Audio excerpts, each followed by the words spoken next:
I made this bag almost 2 years ago using a pattern I drafted myself.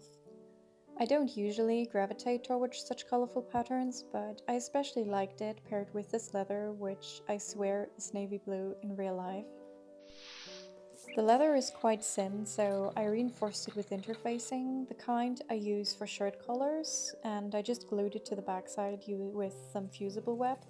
My expert bagger assured me that that is totally fine to do, and he even suggested that I use this bone to smooth things over. Once the upper part was prepped, it was time to sew it down. I was honestly a little bit nervous. I had hardly ever sewn leather, but this Teflon foot was very helpful and made it surprisingly manageable. For the handles, I made use of some cotton bands I usually reserve for stabilizing waistlines in skirts or dresses. I wrapped them in the same navy blue leather, glued everything in place, and stitched them down with the machine.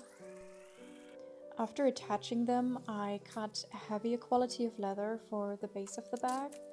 I used extra glue on the edges just to be sure and reinforced it with a sturdy piece of cardboard, which is very conveniently held in place by not just glue but also those metallic feet that also protect the bag when it's set on the floor. In between the sides and the base, I sewed down some piping to create a better transition. I also added some magnets to the side of the bag so that it could expand if needed, and added some hand stitches to help them close more reliably.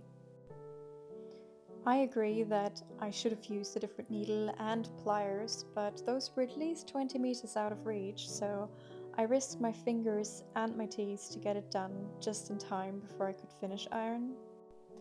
Ironing makes such a big difference, but in this case it was useless because the whole bag got completely squished in the overhead luggage compartment the very next day.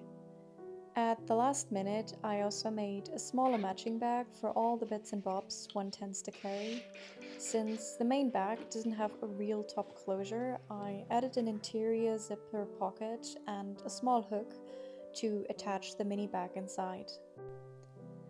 This is the final product, a roomy and practical but elegant bag that I still use almost daily, and even after close to 2 years of heavy use, it has held up great and I still really enjoy it, just like the day I made it.